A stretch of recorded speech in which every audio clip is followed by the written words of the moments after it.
Hey, what's going on, guys? So today I'm doing a Carnivore Club unboxing. I don't always do these on YouTube. Occasionally I'll post pictures on Instagram when they arrive.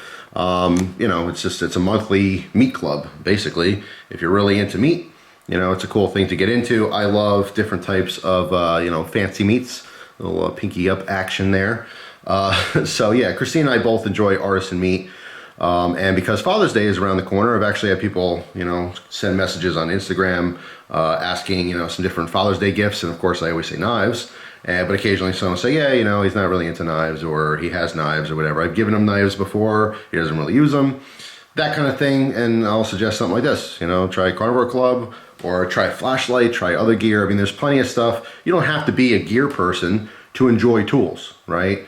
Most dads like tools. So a flashlight is a fantastic option. But like I said, a little bit outside the box, you know, something like this, a meat club package. So I figured this month I would, you know, do a little unboxing. So today I have the cold steel kiridashi. So zip this open. Let's see what we got.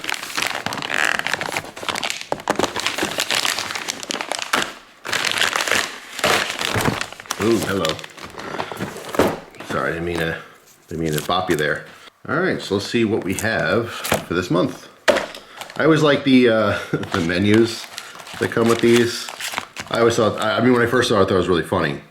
They actually come with a little menu, so you have all of your, you know, array of meats, and you open this up, and it gives you, like, you know, some serving options. It always looks beautiful, it always looks wonderful, right?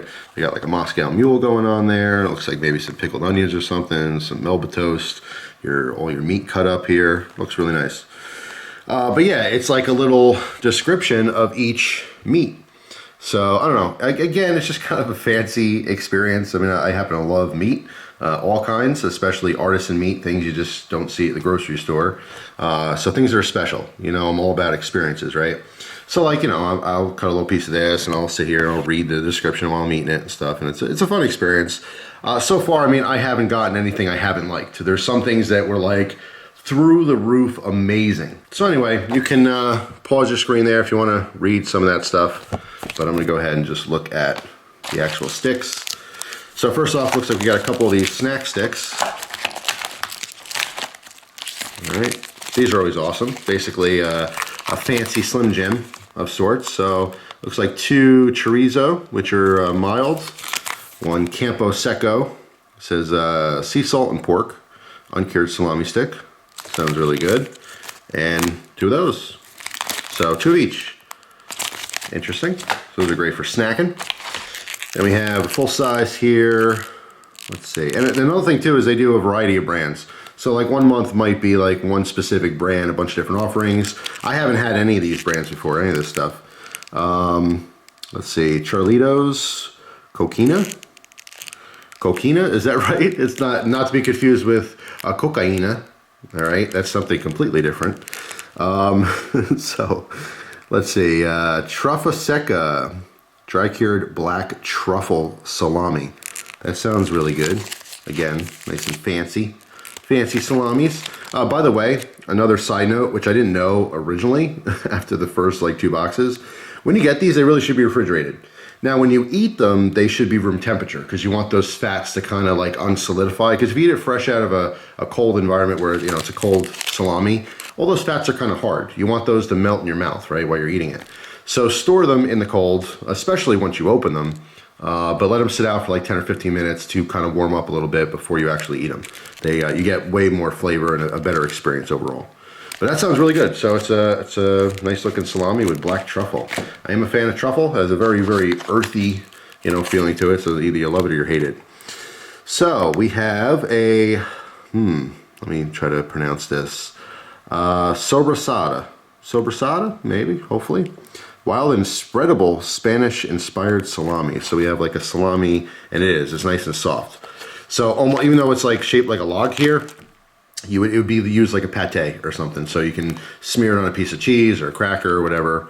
That sounds awesome. It looks spicy just because it's so brightly red. Pork, sea salt, paprika, garlic, gin, celery extracts, cane sugar, lactic, and starter culture.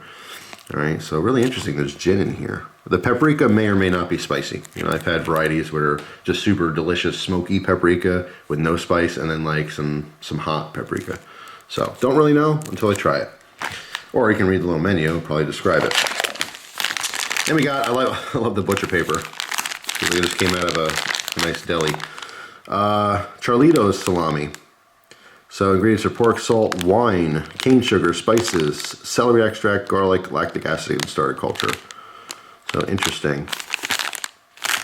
And then the last item here is already pre-sliced. Oh no, there's two of them pre-sliced. Salami picante. I've had this from multiple companies. They were all good. I love it. They're all a little bit spicy. Just packed with flavor, kind of like a chorizo or something. Very interesting.